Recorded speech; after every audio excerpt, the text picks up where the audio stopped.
Might as well call this one game one of the NHL playoffs. It's a best of 9 series, if you ask me, as the LA Kings play host to the Edmonton Oilers down at Crypto.com Arena for one of their final 2 matchups as we close out the regular season. It's going to be crucial in deciding home ice advantage for round 1. What could also be crucial for the number 1 seed in the Pacific Division. It's still up for grabs. We'll unpack that and more. But hello, what up, and welcome to Pregaming with Bordzy. We're back in studio, baby. I finally feel like a regular human being post-Vegas. Presented by Sherwood Ford the Giant. Presented by Bet365. Because whatever the moment, it's never ordinary at Bet365. Come on, you know them. They are the best. I'm joined by the one, the only, Coomzy, writer here at Oilers Nation. We are back in studio, back to feeling good. Goomer, we've had this one circled for a very long time. I think you've had this one booked off for like over 2 months. I bet you also have the other LA game booked as well, but it's a little afternoon matinee for the Oilers on the road, which tends to not go great. I'm still feeling confident. We just got some late breaking news that'll have you feeling confident. But Coomzy, how you doing? Did you rest good last night? I have. I got a pretty good sleep last night. I'm feeling ready for it. How many hours? I got a full 8 hours in. Attaboy. I did, yeah. Attaboy. I got myself nice and ready. Drank a lot of water last night, a lot of water this morning. I'm ready for a big afternoon. There you go. How I've been doing pretty much post-Vegas, I can say, has been sleeping, nap here, nap there, but I finally feel like a regular human being. Like I said, nothing for Bordzy last night. We were talking about Odd Company Nation beers before the show. I don't know if I'd be able to stomach any of those at this point. Who knows? We will find out. It is called Pregaming for a reason. Well, let's check in with the chat here, people, because I see from our pal Shay, he's the first one in. Simple, let's go Oilers, all capitals, 3 exclamation points. Swayze is in and says Arvidsson revenge game. Sasky girl oil fan. Big game, big skates to fill with so many injuries. Big W. Veronica is also in, very consistent with her. She loves Connor McDavid. She tells me in every single show. She says, I can't wait until Connor McDavid is back. No, Connor. I'll raise you Trent Frederic in the lineup, though. Southpaw says excited for today's game. All injuries considered. Should be a good one. Let's go, Oilers. Sasky also says to smash that like button for the boys working on a Saturday afternoon. Yeah, we're also in studio. That's right. Because it's a big one. Pulling out all the stops for this one. Dylan Oof says, let's go, Oilers. Cup year. Cup year. Thank you. Brett's not here. Yeah, so Brett's not here, so yeah, I got to do Chris it. Knobloch's in, and he says, it's time. Kiana, happy game day, Bella. Can't wait for the game to get our first look at Frederic. Finally, we got this. Our fearless leader, Jay Downton, already owns a Trent Frederic jersey. He was wearing it at the airport when we left for Vegas, and I went, is that your Klim Kostin jersey? He goes, no. Wow. Bought the same number, same jersey, but not really. Levi says, cup year. Cup year. And then the MVP in the chat, Ravina, already comes in with a super chat. Not only a super chat, but a massive one for $139.99. Says, for Ben. Let's go. Gentlemen, can we please clap it up for Ravina? That's what I'm talking about right there. That's the good shit. That's that good, if you will. But we're going to have a good one this show once again. We're going to be with you all afternoon long. Over under how many times do I say tonight in pregaming? I'm going to set the line at 4.5 times because I do it every single time. But boys, we're excited once again. Oilers Nation After Dark coming at you in the afternoon later for this one. But before we do anything, we do got to give some props to one of the greatest goal scorers of all time in Alexander Ovechkin. Congrats to him as he tied Wayne Gretzky's record. 894 career goals for the great 8. Let's clap it up for him too. Clap it up for him too. I've always been a Sid guy, but game respects game. It was absolutely incredible. It felt like a foregone conclusion that he was going to score 2 goals to tie it, maybe even 3. And boy, oh boy, did Ovi try to get that 3rd goal at the end of the game. Every single puck that was on his stick, he was ripping it towards the net. Pat, you pointed out we probably should have bet Ovi shot props yesterday. That was the smarter play. But it was just awesome to watch, dude. He did it in front of a packed house, did it in front of the great one, Wayne Gretzky himself. And it was just awesome. The dude is made of magic. He's now got 6 games to score 1 goal to own that record himself. Obviously, I think he's going to do it, but did you watch that game last night? It was pretty incredible to watch. Even the Blackhawks, they're all on the ice, clapping it up. They're tapping their sticks. It was just game respects game last night. Yeah, absolutely. And I mean, this has happened this season too, given the fact that Alex Ovechkin suffered an injury earlier in the season and missed a handful of games, makes the whole thing even more incredible, really. And I mean, like it's pretty obvious that he's going to score 1 more goal in the next 6 games here and break the record. And it's also worth pointing out that he's only 6 goals away from becoming the first NHL player to reach 900 goals. So it's entirely possible. 6 goals in 6 games, given the season that he's had. We could see Alex Ovechkin get right up there at 900, which I think would be nuts. I think the funniest thing here, though, and he said that he didn't want to score the record-breaking goal into an empty net, even if it was in Washington. Like, yeah, you get the hat trick in front of your home crowd, break the record, that'd be incredible. But he didn't want to do it into the empty net. So now we're in a situation where the Capitals are going to go on the road and face the New York Islanders. So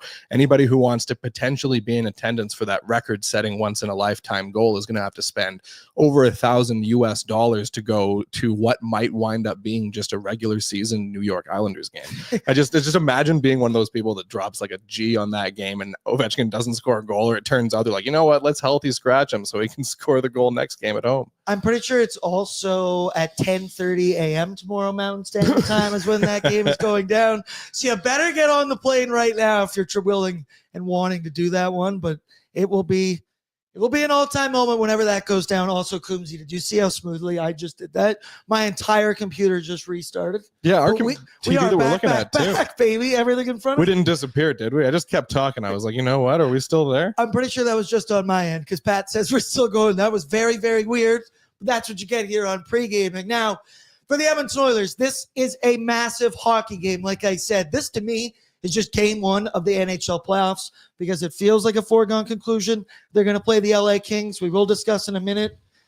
LA or the Oilers could still get the number 1 seed in the Pacific Division, but it kind of feels like same old here because 2 big points on the line with another big star player missing for the Edmonton Oilers because, as we all know by now, Leon Draisaitl not expected to play in this hockey game, not expected to play in any hockey games on the remainder of this road trip. The Oilers just limping their way down the stretch run of this NHL regular season. So Chris Knoblauch confirmed all this. He says it also is a lower body injury, and it's a different injury than the one he suffered earlier this month. If you remember that one, it was undisclosed. Classic Nobby, classic Oilers, never letting you know what's going down, never let him know your next move. But he did say this one is a lower body injury. Dry's only expected to be out short term. There's a quote here from Nobby I got. We don't believe it's going to be something that's going to head into the playoffs. Now, I would say Chris Knoblauch has lied to us many times before when it comes to injuries. But anyway, slice it, dude. This just fucking sucks. This is another tough blow for the Edmonton Oilers and a long line of tough blows here because they're already without Connor McDavid, Matthias Ekholm, Stuart Skinner, John Klingberg. I would have thrown Trent Frederic into that sentence, but no. More on that in just a second. Coomzy, this is a massive game. Massive 4-point swing for the Edmonton Oilers, and we can't put 2 of our best foot forward in 97 and 29. Anyway, you slice it. This game is going to be tough regardless. Both these teams, they know each other very well with 97 and with 29. Boys are going to be in tough this afternoon. Yeah, it's definitely an uphill climb for the Oilers here when you look at sort of everything stacked against them. If you just even take McDavid and Draisaitl out of the question, the LA Kings are arguably the best team in the NHL at home this season. 24-4-4 is the record. 28-4-4. Yeah, 28-4-4 it is. They are at home. That's very good. So, I mean, obviously the Oilers want to get home ice in the first round, but they're not going to do so at the risk of playing Leon Draisaitl when he's 60% or something like that, or when he's got something going on and risking having the injury be worse and he's out for the entire playoffs. Like we've said before, and I think everyone's sort of on the same page. The Oilers can beat the Kings on the road in LA in Game 7, but they're going to need Connor McDavid and Leon Draisaitl healthy to do so. So I think it's sort of just sort of a necessary reality at this point to just be cautious with all their players, and it gives sort of an opportunity for the guys lower in the lineup. Think about the Jeff Skinner's, who we've talked about all season of not getting these chances to play in the top six. Well, now by default, there's no way to leave him out of the top six because there isn't enough players left. So guys like Jeff Skinner are going to see those sort of top like six style minutes, 15, 16, 17 minutes, probably some power play time as well. They're going to need guys like that, Victor Arvidsson, Ryan Nugent-Hopkins, Vasily Podkolzin, guys like that. That's who they need to come through. We've all seen how Victor Arvidsson started to turn it up. He gave an interview yesterday talking about how it's only natural. You're out there more time. You get more touches of the puck. Being on the power play and getting that puck on your stick a little bit more just makes you feel comfortable, and that the bounces he wasn't getting earlier this season, he's getting now. There might be a direct correlation there between those two. Some people in here, David made me laugh. He said, no Klingberg. Oh, no. Hey, he's an Oiler here for the stretch run. I have also said some mean things before, but depth is always a good thing for the Edmonton Oilers. And tonight, damn it, there's one. There's one I said tonight. There's the first one. This afternoon, we are going to see some of that new depth for the Edmonton Oilers because we're unwrapping the new toy in Trent Frederic. Earlier was reported, Nobby said yesterday, the words slight possibility that Trent Frederic will play in this afternoon's game. Well, we got confirmation he's going to make his Edmonton Oilers debut wearing number 21 out there. And yesterday at practice, Frederic was a part of the normal rotation. He was in the top six left wing spot on a line with Adam Henrique and Zachary Martin Hyman. Obviously, it's exciting to get to see this player that you gave all this capital up for at the trade deadline. We all know about his injury when we acquired him. I don't think any of us knew it would ever take this long. But hey, we are here and we've made it to this point. I'm very excited because it's going to be a huge boost for a team that A, is lacking bodies, but definitely lacking game-breaking bodies. And all season long have lacked physicality, nastiness, toughness, a couple of those things that Trent Frederic brings. We all know he can play in the top six, has plenty of offensive skill. He scored 17 and 18 goals in the last two seasons, respectively. But the thing I'm excited to see is the nastiness of Trent Frederic, and you couldn't pick a better hockey game to debut it because I think we all know it. We all expect it. This one's going to get nasty out there between these two teams. It would at any point, but especially with this much on the line. And the Oilers, that's something we haven't seen a lot this season, but we've started to see more here as we come down the stretch run of the season. No better time to bust out the new guy. Frederic had a quote yesterday. He said, I'm looking to play hard, bring that physical element, bring some energy, add some goals when I get the chance, but I'm excited to play whenever my number gets put on the board. I am itching to get going. That makes two of us, brother, because I've been waiting for it. I was going to say, Nobby, please put him in there, but he has made that decision. And kind of the joke I've made, right, is this Trent Frederic, this whole process has been, you know what you're getting for Christmas or your birthday, like your mom asked you like 2 months prior. You know it's getting there. You helped her order it, but you can't wait. You're not allowed to open it up until it's your birthday, until it's actually Christmas. Well, Christmas is here, Coomzy. Trent Frederic going to make his Oilers debut. Also, look at that photo. That makes me laugh every single time. Yeah, that's sort of what the Oilers are looking for here, I think. I think the primary thing they're going for, and that's what we all knew when they made this trade with the Boston Bruins, is it wasn't so much about adding a superstar scorer, a sniper. It was more about adding some sandpaper to the lineup because without Evander Kane this season, the Oilers haven't had that same physical element. They had players that have stepped up and who have done that thing. You know, Corey Perry's dropped the gloves a few times this season. He's kind of been that leader for the Oilers. Someone like Vasily Podkolzin's done it a few times. Fight, yeah, this Darnell has 2 fights. Yeah, not very many. When you look up and down the Oilers hockeyfights.com, when you look up and down how many fights they've had this year, it's really not that many guys, and a handful from the blue line too. So I'm not saying that Trent Frederic's here to get into a fight every single game, but here to stir shit up. Like, think about back in the playoffs a couple of years ago with Evander Kane and the Calgary Flames. Calgary wins that first game 9-6 or whatever it was, and then Evander Kane just became such a factor. He got everybody on Calgary off their game, and then I think that's sort of what Trent Frederic's going to be doing for the Oilers here in the latter little bit of the season. And like you said, a game against the LA Kings, these are always chippy, tight defensive games. And if Trent Frederic can go in the third period and draw a penalty or do something like that, lay a big hit, get into a fight, just do something like that to kind of change the tide, change the momentum, I think that's what the Oilers are looking for. And I always think there's the human element of you're playing the first game with your new teammates. It might not be in front of his new fan base as it's in the road at Crypto.com Arena, but dude, we saw with Jake Woolman. Like, I was just excited to be playing competitive hockey at this point in the season, wanting to go that extra mile. And that's something we didn't know about Woolman. We already know this about Trent Frederic, and that he can be a dog with a W. Sasky Girl Oil fan says, I hope to see some physicality tonight. Something tells me I think you're going to be seeing that. Percy, I hope we see a Freddie fight. Seems like that would just be the greatest way to endear yourself to the fan base. We saw Maximum Jones not getting a Tilly. He did it with skill. We've seen other guys do it with Tillies. Frederic, you're in the top 6, so I do rely on you for some skill in this hockey game. But, brother, go nuts. We would love to break down a fight on the post-game show. Sasky, we need grit. I am excited. Your new stepdad, T. Freddy, 4-goal game incoming. I love your optimism, but I don't even know if Bet365 would be offering that one for a game like this. As for the matchup as a whole, right, it's Oilers, Kings, Kings, Oilers. It kind of goes together like peanut butter and jelly. That's could be the 4th consecutive season they meet each other in round 1 of the playoffs. Technically, though, Coomzy, and I feel like the dream has been dead here for a while, and I wasn't really that alive when I was even in Vegas, when that was what I was excited for, the 1 seed. But with the Oilers winning 3 in a row, the LA Kings winning 3 in a row, and the Vegas Golden Knights losing 2 games in a row, things are a little more open than you would have normally thought. All 3 of those teams have 8 games left to go. Vegas is 3 points up on the LA Kings, 98-95, while they are 5 points up on the Edmonton Oilers. All of them, 8 games to go, like I just mentioned. I'm not holding my breath when it comes to the 1 seed for the Edmonton Oilers. I think I've got my sights directly set on the 2 seed because I want home ice advantage. We did touch on it there. 28-4-4 record this season for the Kings at Crypto.com Arena. They allowed the least goals on home ice. They have already beaten the Oilers on home ice at one point in this season. And while the Oilers, right, they're no slouch on the road. I think it was in your game notes, 21-14-2 this season on the road.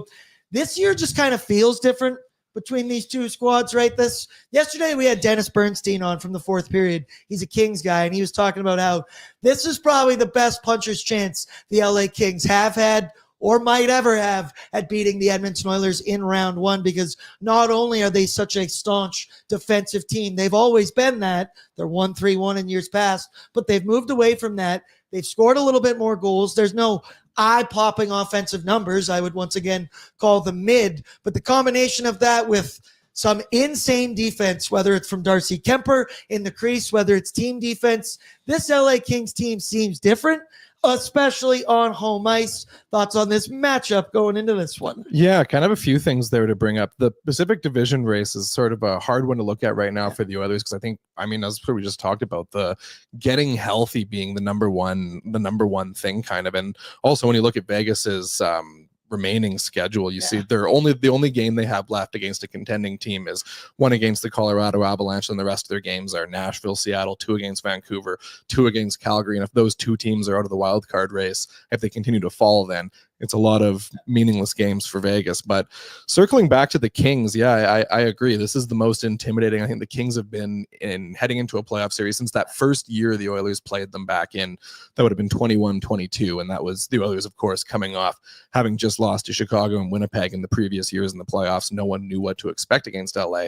They were down 3-2 in that series, had to go to Los Angeles, win Game 6, and then win Game 7 back home. But when you look at the Kings and what's different for the team this year is they made that trade in the offseason, and it's one that's worked out really well for both teams. With the Washington Capitals, Pierre-Luc Dubois signed that contract in LA. It looked like a disaster, didn't work at all. They traded him for Darcy Kemper, who, another guy, signed a big contract, didn't look good with the Capitals at all, but playing in front of a very strong defensive team. Darcy Kemper's record this year, 27-10-7, and his save percentage is .919. And then this one kind of sucks to say, but the big addition the Kings made to their lineup this offseason is a name that we're familiar with. Warren Fogel's having, I think, probably former Edmonton Oiler Warren Foegele having the best season of his career in his first year in LA. 75 games, 22 goals, 43 points, and he's also got a plus 32 rating. I know plus minus is flawed because there's certain situations, like if you're on the ice with an empty net, things like that can affect your score, but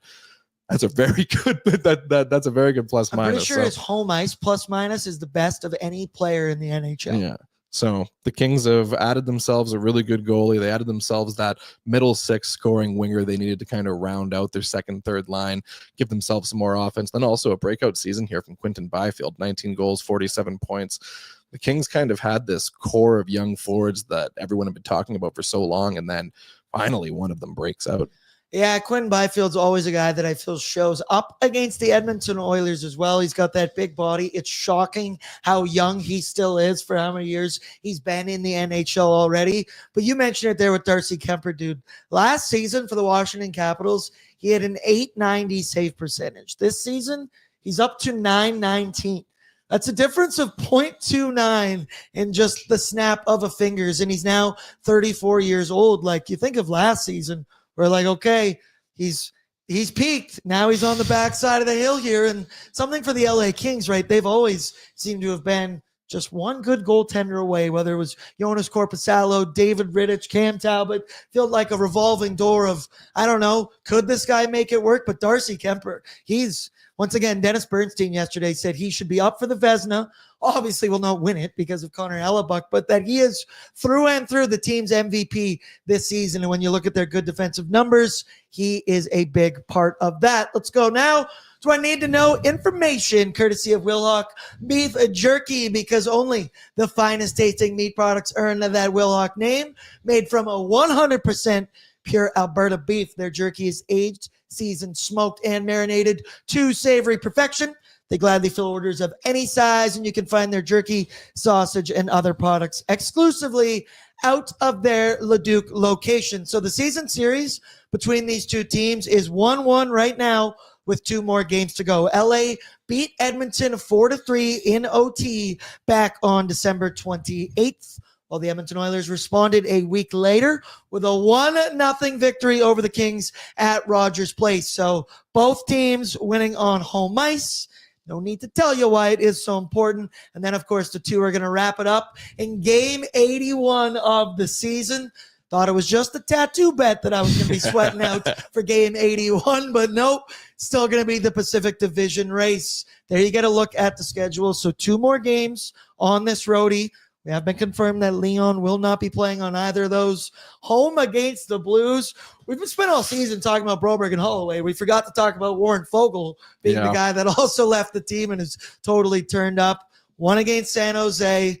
Going to be a tough one, back-to-back set with Winnipeg and the LA Kings for game 80 and 81. But don't worry, you get the San Jose Sharks for game 82 of the season. We joked yesterday on ONE that depending how the Pacific Division is kind of wrapped up by that point, you just send all of Bakersfield over to San Jose. You say, boys, don't even hop on the plane. They can just hop on the bus and they can make their way. Don't even give them the plane. Fuck you guys. You're going to wear the logo, but you don't even get the plane. You have to even wear your Condors jerseys, too. Any of the good stuff. Once again, Trent Frederic confirmed to be in the lineup for the Edmonton Oilers. Pat, if we do have the daily face-off lines, I believe they are correct and up to date now that we have confirmation about our new boy, Trent Frederic. Also, he's rocking a nice suit. Look at that one. Boys looking dressed to impress as he comes into the building. Top line of Vasily Podkolzin, Ryan Nugent-Hopkins, and Victor Arvidsson. Trent Frederic making his debut in the top 6 with Rico and Hyman. Your third line, Jeff Skinner with Janmark and Brownie. And then it's Maximum Jones with Kasperi Kapanen and Corey Perry. Your D pairings are expected to stay the same. Calvin Pickard, he gets to start, which will be his 5th consecutive start in a row. This is also shout out you in game notes, Oilersnation.com. Come on, you should be reading them every single game. You know I do. It's basically where I get all of this information for Need to Know. But since Pickard has come in and spelled out Stuart Skinner against the Dallas Stars, he has recorded a .901 save percentage, which is an exact match of his save percentage all season long. .901 above 900 for Pickles, but incredibly consistent as a $1 million backup goaltender. You go to the LA Kings side of Need to Know, 43-23-9 record, second in the Pacific for now. They're also 7-3-0 in their last 10. Also winners of 3 in a row, just like the Edmonton Oilers. They beat the Sharks 8-1. Sorry, they beat the shit out of the Sharks 8-1 back on March 30th. Something the Oilers didn't do, but a win is a win. Does not matter. They all count the same. They then beat the Winnipeg Jets 4-1, and then a 4-2 win over the Utah Hockey Club. Kings, we've mentioned it here, arguably the best defensive team in the entire NHL. On the season as a whole, they rank second in goals allowed at 2.48 per game. Second as a whole in shots allowed per game, 25.4. Seventh on the PK at 81.5%. Defense been their calling card. I mentioned it earlier. Offensive numbers, not bad by any means, but definitely mid. 17th goals per game, 18th shots per game, and only 28th on the power play, 16.5%. So once again, one thing for the Oilers, Nobby mentioned it yesterday during some interviews, talking about how the Oil with their PK, it's been better simply just because they haven't been taking as many penalties. Crazy how that works. He also mentioned the Oil power play. He's been very surprised at how consistent and how good they have been since the Oilers have lost 97 and 29. Stats-wise for the Kings, Adrian Kempe leads this team offensively in both goals and points. 33 goals, 63 points in 75 games played. Kevin Fiala has 29 goals, second on the team. And then it's Warren Fogle, third in goal scoring for the team with 22. And then also Andrei Kuzmenko, since joining this team, has been red hot, playing first-line minutes for the Kings, and in his last 3 games has 6 points. So maybe the Oilers shouldn't have taken him to Joey Bell Tower, but I stand by. You don't appreciate Joey Bell Tower. You don't deserve to be in this city, okay? And then once again, Darcy Kemper expected to get the start in this hockey game. Still expected. I don't know if I'm seeing total confirmation. 208 goals against average. That's insane. 919 save percentage. That's pretty good. And his last 2 performances put up a 933 and a 950 save percentage in both of those. So he's due. He's due for a bad game. That's the way I choose to look at that. Let's go. Sherwood Ford Giant storyline brought to you by Sherwood Ford, the Giant for a reason. I need an oil change. I just looked up my car. You know, they put that little number when you got to hit that point. Just passed it by 100 kilometers. So you know what I got to do? Got to go to sherwoodford.ca, put in Oilers Nation Valet, and then I could either be at work, I could either be at home. They will come pick up my beautiful vehicle, Big Red, as I call her, and they'll take her to the dealership. They will service her, do whatever they need to do to her, and then they'll drive her back to me. Could be by the end of the day, could be at home. They also did that for Jay the moment he came back from Vegas. I was pretty jealous about that. It's something I don't do nearly enough, just like you at home should be doing it. Shout out to Sherwood Ford, the Giant for a reason. My storyline, like, do you really need one? This is a playoff game. This is game 1 of the NHL playoffs. Yes, you don't have your full roster. You don't have McDavid. You don't have 29. You don't have Ekholm. You don't have Skinner. You got a long list of excuses here. You're on the road against the best home team in the NHL. I don't care, dude. You got to find a way to dig deep here. We've seen these Oilers depth players do this before without 97 and 29. I'm leaning big on Ryan Nugent-Hopkins in this hockey game. I'm leaning big on Adam Henrique, the 2 guys down the middle of the ice. Once again, I guess a key to victory, maybe just whatever. Get nasty out there, baby. If you can't be expected to get into a track meet in this hockey game, that's also not LA style. And if you do, I'd argue you don't really have the horses to get into that one tonight. So get nasty. Muck and grind, get in the crease, dump and chase, play that simple hockey game. I personally would not be betting the over in this hockey game if I were you, even though life is too short to bet the under. But get nasty, get greasy. Any means necessary, try and muck and grind this one out. That's kind of my key. Coomzy, you got a storyline. You got a key to victory, courtesy of our friends from Sherwood Ford the Giant. Yeah, I think kind of what you said. The Oilers need a depth player or a handful of depth players to step up in Connor McDavid and Leon Draisaitl's absence. I mean, you think how many times over the past few years have the Oilers been called a 1 or 2 man team, and now you have the first instance, and this season's been the first instance really in their careers that the Oilers have gone an extended period without both McDavid and Draisaitl in the lineup. So great opportunity for guys like Ryan Nugent-Hopkins, Zach Hyman, Adam Henrique, Jeff Skinner, names that we mentioned before, but also Calvin Pickard too, with Stuart Skinner's injury is one that is kind of being glossed over, with McDavid, Draisaitl, Ekholm being the big ones everyone's sort of thinking about. Is Stuart Skinner's dealing with a concussion right now, and he hasn't had the best or most consistent season of his young career, and Cal Pickard's been arguably the better of the 2 goalies not just lately, but this entire season. And you look at these last 3 wins, the Oilers have had 3 wins in a row, 3-2 wins in all of them. And Cal Pickard across those 3 games, .924 save percentage. And I thought that game against San Jose was kind of a prime one where they could have easily gone to Olivier Rodrigue, the backup, the young guy, but instead they're continuing to roll Cal Pickard. And I think what they're kind of showing is, hey, look, if we go into the playoffs, and even if Skinner is ready, but it might just be you going, and you might be that goalie playing every second night, no matter what. Can you handle the starter's workload? We're testing it right now. He's passing with flying colors. I felt for that Thursday game against San Jose. A lot of people talking about Ollie Rodrigue getting that start. To me, it was Nobby saying, we need to put our best foot forward. We cannot fuck around whatsoever against the San Jose Sharks. And what do you know? Georgi Romanov was up to the task, and we needed every bit of Calvin Pickard in this hockey game. Excuse me. I apologize for that. Paul's in. He says, I hope we get Connor McBrown again tonight. And Paul was in earlier with a 21-21 donation. He says, let's have a fright night at Freddy's. That's an excellent reference right there, Paul. Shout out to you for that one. Shout out to the Ben Stelter Foundation, guys. We appreciate everything you do, because we have raised a lot of money this season for the Ben Stelter Foundation, well over $2,000. We'll have to crunch the numbers and see where we're at. Maybe we can do that by Oilers Nation After Dark. We just got to check the YouTube channel. Let's go now, Pat, just one more time if you could. Throw up the Oilers lineup for anyone joining late, because Trent Frederic is going to make his Edmonton Oilers debut. You see him there on the second line with Rico and Zachary Martin-Hyman. Jeff Skinner continues to play on the third line, where he has found some pretty consistent chemistry with Matthias Janmark and Connor Brown, 2 guys that I've used the term black holes offensively. Well, in that last game Thursday, also, did you think Matthias Janmark scored that goal? Because I really, really did. The one that went off Jeff Skinner's leg. Yeah. He was right there around it. You saw Evan Bouchard go right up to Janmark and go, did you get it? Did you get it?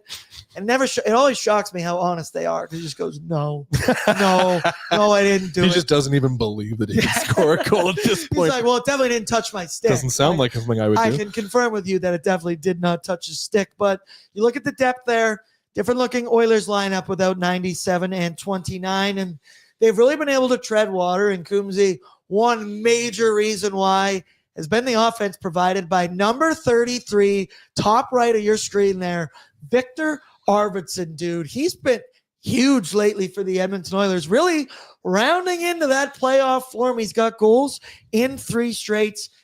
He looks like a completely different player. He now looks like the guy that we signed for $4 million in the offseason. Looks like a different player. Well, he's playing in a completely different role as well. I mentioned it before. He said, if I'm on the power play, getting more touches, I'm feeling more comfortable. The confidence shown from Nobby to put him out there again and again and again, that's going to work for anyone on the human element, the human level, right? He's now up to 13 goals on the season. Not the 34 that I had predicted in my bold predictions in this very chair for game 1 of the season. But you look at him, he's been awesome. He's been doing it with Leon for the last couple games. But we saw when Leon and Connor were out before, the Pods new Janarvi line were working just fine. Some people wanted 29 to find new line mates because 93 had been playing so well with those guys. We talked all season bitching about the blender. Well, this is the point of the year where it comes all together, wrap it up in a bow, and you go, oh, I can just plug 93 with those 2 guys because they've played a shit ton of hockey together this season. They've looked very good at points this season. Thoughts on that new look top line? Because it's not just Arvy, dude. Even Vasily Podkolzin looks like a different player. He's shown more confidence. He's shooting pucks more. He's driving pucks to the net. I mean, you never want to say blessing in disguise. It is not a blessing that 97 and 29 are out. I cry myself to sleep every single night. But for Arvidsson, for some of these dudes, it really has worked out. Yeah, that's sort of what we were talking about, is this being that opportunity for players to play a larger role, kind of like you said, when you're more involved in the game, you're more involved in the play with the puck on your stick a little bit more often, rather than, I think a lot of players on the Oilers over the past few years kind of find themselves in a situation where they're watching Connor McDavid or You're Leon deferring Draisaitl. constantly. Yeah, and you're waiting for them to do something. As You don't you feel should. like, yeah, I mean, what are you going to do? Go out and be the puck hog, like the ball hog, when you're playing with two of the best players in the league? That's just not how it works. It's players are playing completely different roles now and figuring out what they can do without Connor McDavid and Leon Draisaitl. And having a line like this one that doesn't involve one of those two players is important for the Oilers, because entire teams in the Western Conference build their rosters and strategies around shutting down those two players. And for a team like the Kings, and then maybe in the second round, the Golden Knights, maybe later on Dallas or whoever it winds up being in the playoffs, they're going to have McDavid and Draisaitl. They're going to be trying to shut them down the entire way. So if you have a third line with Victor Arvidsson, Ryan Nugent-Hopkins, Sally Podkolzin and producing offense, beating their opponents when they're on the ice for 14, 15 minutes, that's huge. You might not be getting the same amount of minutes if you're Victor Arvidsson in that point, but I counter that with you're going to be playing against lesser competition when 97 or 29 are out there and in the lineup. So maybe they can tap into some of whatever has been going on lately, because I'm bagging what you're mowing, Victor Arvidsson. I'm picking up what you're laying down. It has been awesome lately. And also, boys, it's a revenge game for Victor Arvidsson in this one. Also, producer Patrick Puff is behind the scenes.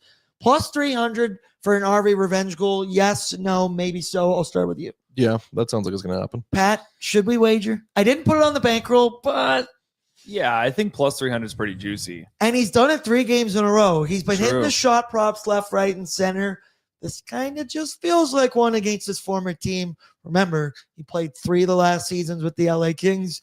He's very familiar with this rivalry between both of these hockey teams. Pat, can you show the D pairings here as well? Because once again, no Matthias Ekholm going to be in the lineup. So it's Jake Wallman with Evan Bouchard, Darnell Nurse with Troy Stetcher, Brett Kulak with Ty Emerson. Brett Kulak got an 8-block shot lead, I do believe, on Emerson right now. So feeling good about that. But Coomzy, I noticed you and Liam talking about it. Also, when I joined the post-game show and the pre-game show when I was in Vegas, I couldn't hear a word you guys were saying. I didn't even know what I was saying, but I did catch some of the clips, and you guys were talking about this Wallman-Bouchard duo looking pretty good out there at points so far. Jake Wallman, we all know it. We've been singing his praises left, right, and center. He's just been a revelation since joining the Edmonton Oilers, playing both sides, playing with different partners. We thought he would be Darnell Nurse's partner on the right side. That's what kind of we were sold on. And who knows, that might still happen in the NHL playoffs. But no one really predicted Matthias Ekholm going to be out for this extended stretch here.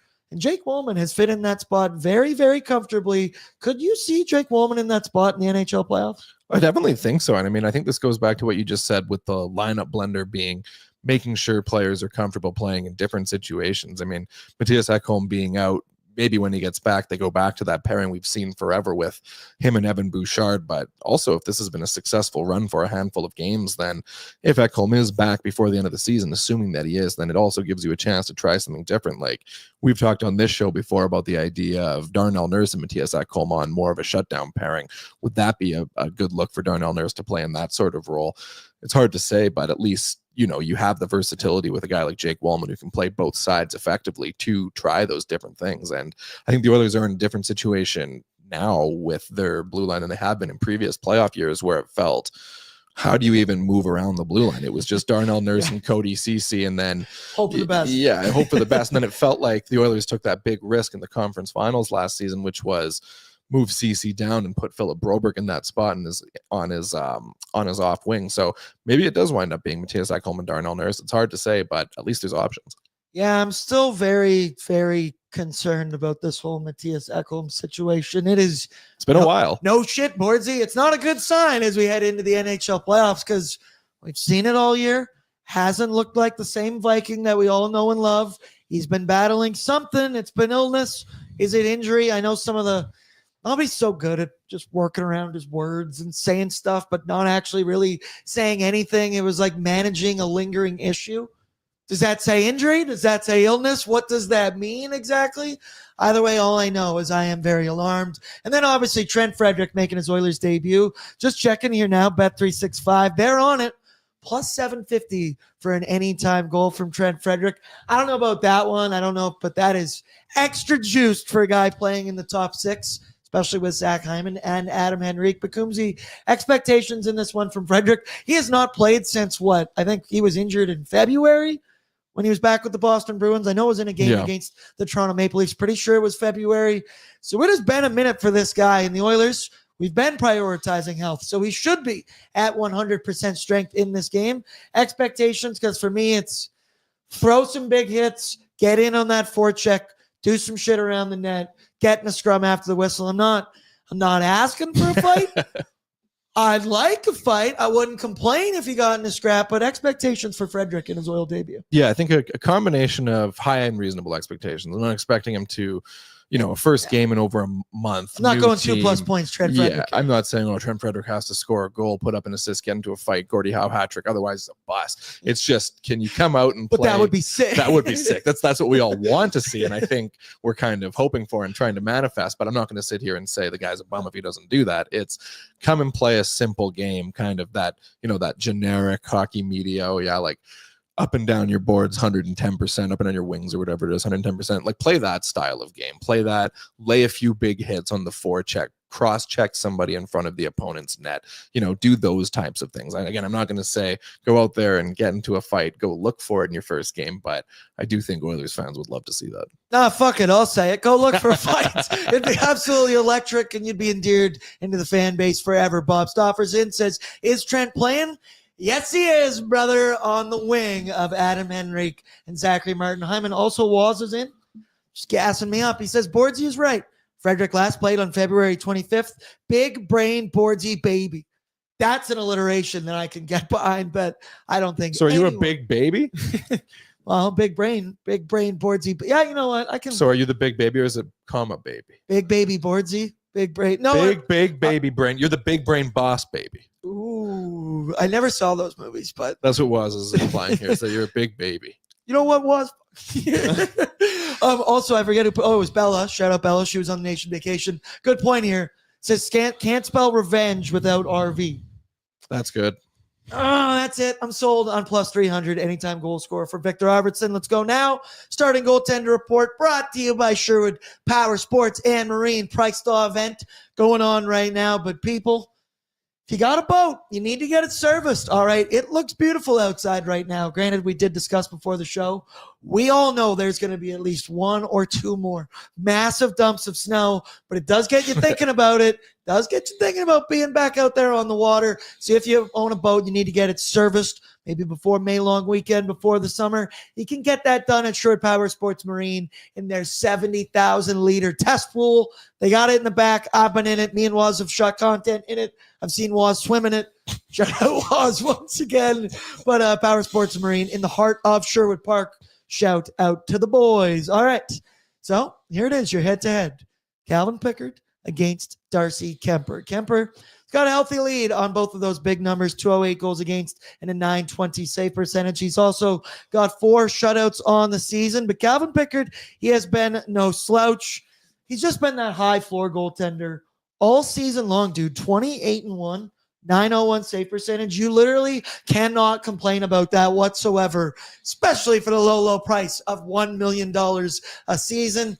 The other guy, Darcy Kemper, I had mentioned it, the turnaround that he's had from last season to this year. Last year, he had a 331 goals against average with the Capitals and an 890 save percentage. He has completely flipped the script on this one, made his contract look bearable. You mentioned that really is the most win-win trade ever between the Capitals and the LA Kings. Both teams getting exactly what they needed in PLD and Darcy Kemper. Confidence level and picks heading into this one. He'll be tested. But as we talked about, I'm confident the LA Kings offensively, not world beaters by any degree, but picks. This is going to be a playoff game for you, buddy. Yeah, it is. It's like I said earlier, it's been 3-2 wins 3 times in a row. Pickard, 2 goals against in those games.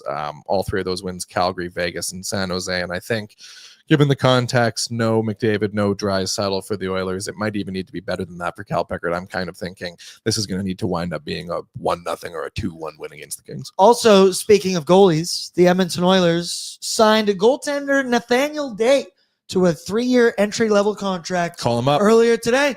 Let's bring him in. Let's see what he's all about. And once again, I don't really know much about this dude, but he was selected as the MVP of the Flint Firebirds this season. There you go. get a look at some of his numbers. That's it. I'm sold. Of course. My junior high was also the Firebirds, so we've got that. Feel the heat, heart, excellence, attitude. Isn't teamwork. the Firebirds also the Coachella Valley? Yeah, that's different leagues. Never mind. Coachella Valley Firebirds. I was thinking AHL, and I was like, "There's two AHL Firebirds, like the Rough Riders situation." And then I'm like, "No, like the Rough Rider situation." Yeah, that never made sense to me. Waz is also in. He says, "I can't swim, but they forced me to do it." You got to learn somehow. Shout out Power Sports and Marine. You had floaties. Don't complain, Waz. But once again, Darcy Kemper, Oil. Pepper the man with shots. I say this every time when you see a hot goaltender. There's really no better strategy. Get in his kitchen, get in his grill, try and get him off his game and give him a little bump here and there. Trent Frederic, wink, wink, nudge, nudge. Would like to see that. Now let's take a look at the LA Kings projected lineup, brought to you by Greta Baryeg. People, the playoffs are right around the corner. I was saying on Thursday, if you had FOMO from the nation vacation, yes, Vegas is sick. But the funnest part about that is just the family atmosphere, the environment, and all the fun that we have together as a group. Well, the group, the ON crew, and everybody's going to be at Greta all playoffs long. Game here, game there. Party on the weekend here, party there. I am so excited for it. It's going to be an awesome time. They've also got great new games. Just did $100,000 in renovations. Greta, my favorite spot in the city, but you already knew that.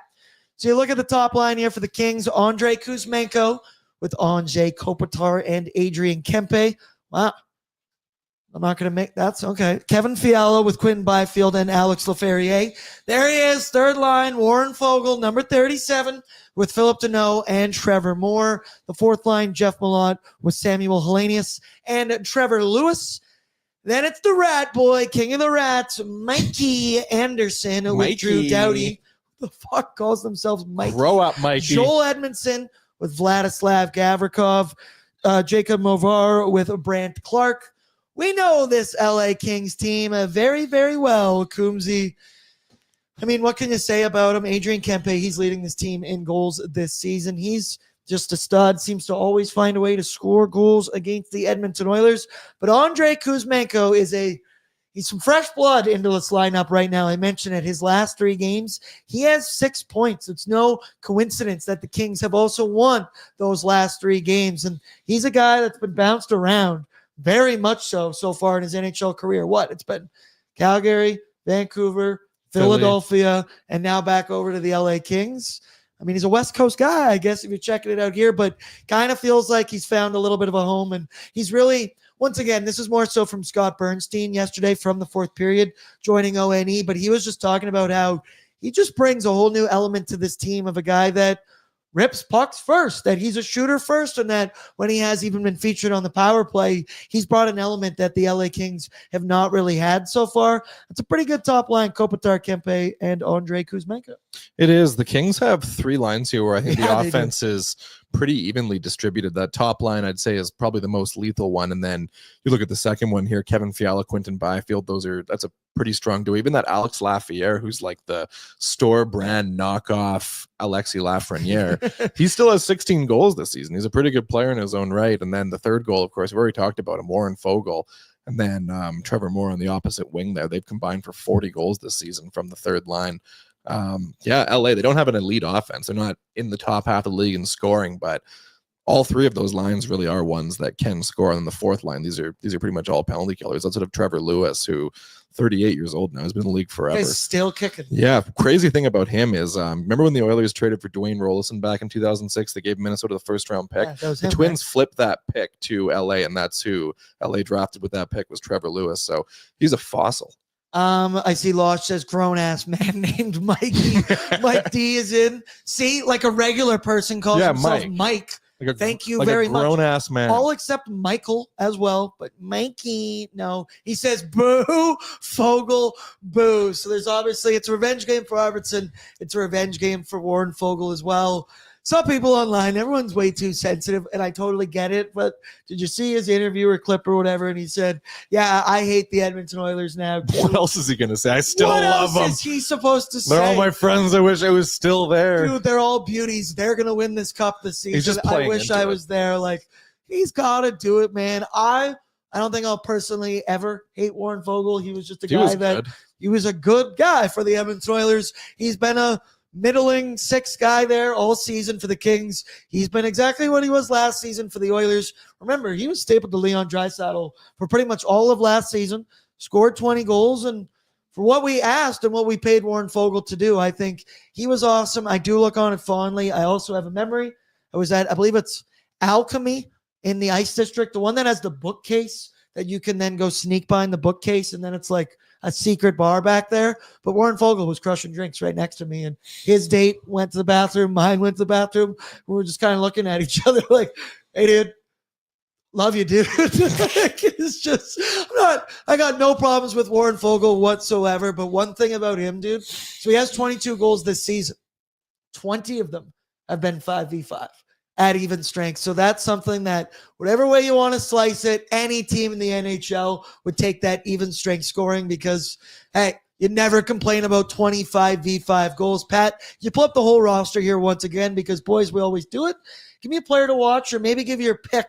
We're not going to bet on it. We're not betting on any anytime goal scorers for the other team, but player to watch who might score a goal tonight. Feels cheesy to go with Warren Fogle because that's just too obvious, right? So let's go with Andrei Kuzmenko. Feels like he's going to score a goal. He's not a former Oiler, but he's one of those former Oilers in essence. You know what I mean? Where it's like the Oilers were so in on him as a free agent that it we all sort of penciled him in for a day or two there as, oh yeah, Andrei Kuzmenko in the top 6 or whatever. It felt like he was an Oiler for a minute. So it's almost a revenge game. I also feel the exact same way about Andrei Kuzmenko. I really, really, really wanted that dude to be an Edmonton Oiler.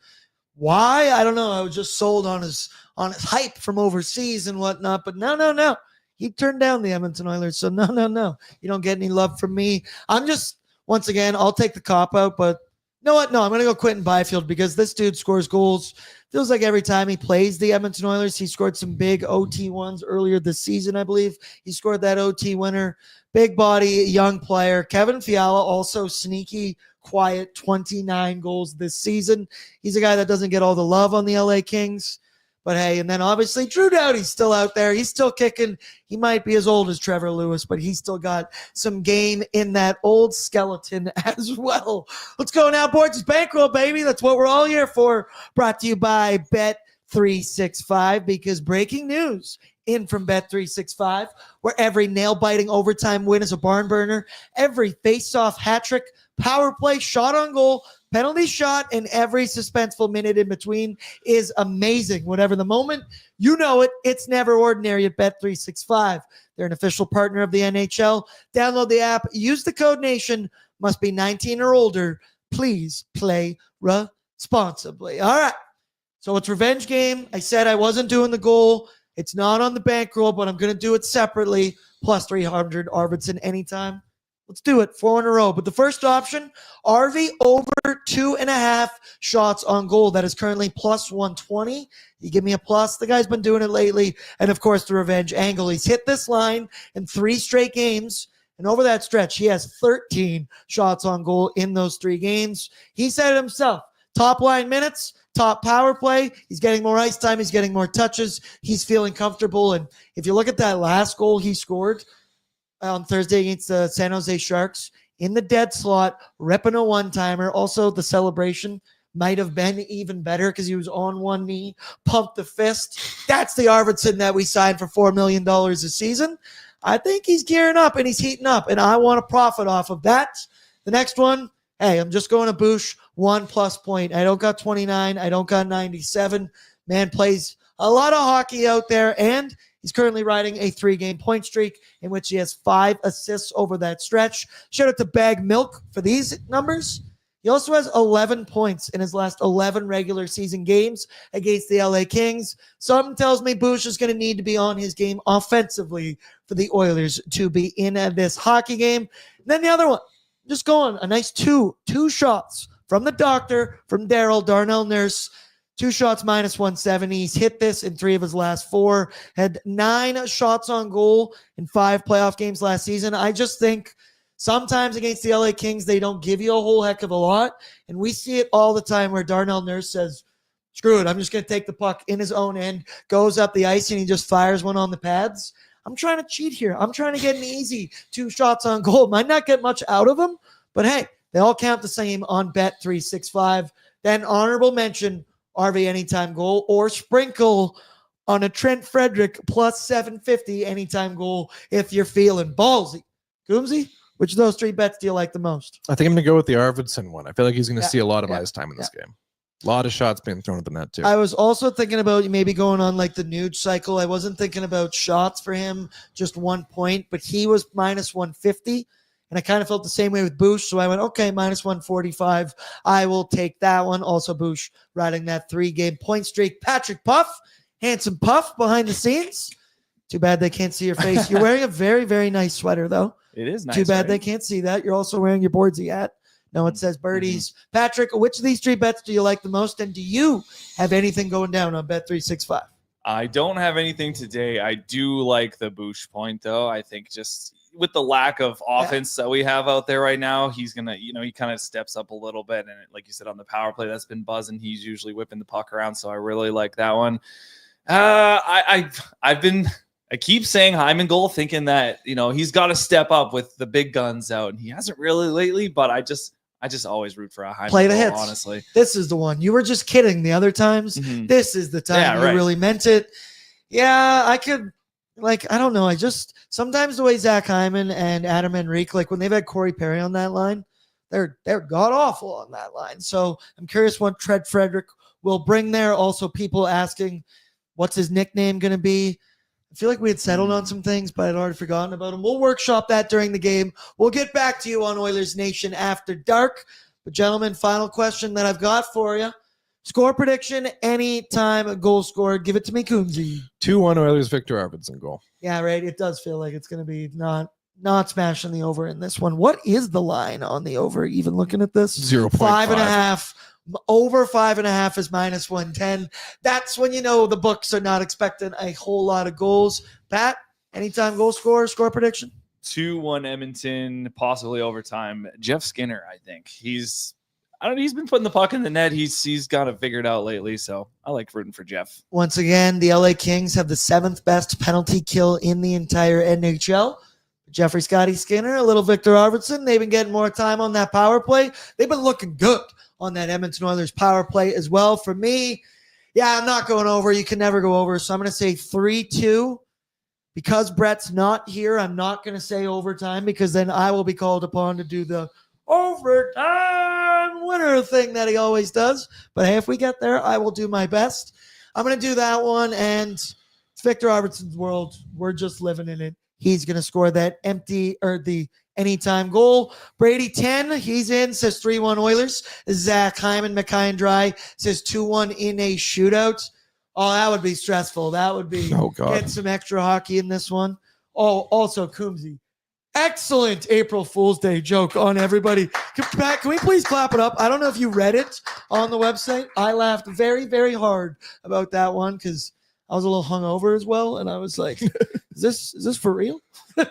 Is this for real? So shout out you, shout out everybody in the chat. Shout out all of our sponsors. Sherwood for the Giant, Sherwood Power Sports Marine, Greta Bar Yag, Bet365, Willock Beef Jerky, and of course, even if I'm not in the mood for them post-Vegas, you should crush the Mod Company Nation Beer Everyday Lager. Available 2 locations in the Edmonton area, downtown or Ritchie, or simply just check liquorconnect.com and find out which local liquor stores are carrying these bad boys. I love you all. Please throw down your courtesy like on your way out. Keep it locked right here on the ON YouTube because we will breaking it all down on Oilers Nation in the afternoon. Hopefully post W, ONAD. Also, I totally didn't hit the line. I only said tonight once during that entire show. Not bad. So you can teach an old dog new tricks. As Bella says, it's the best way to head out. Let's go, Oilers. Hopefully we can play La Bamba in the studio here a little bit later. A lot on the line for the Pacific Division. Good luck on the Bet365 Battlegrounds. Over and out.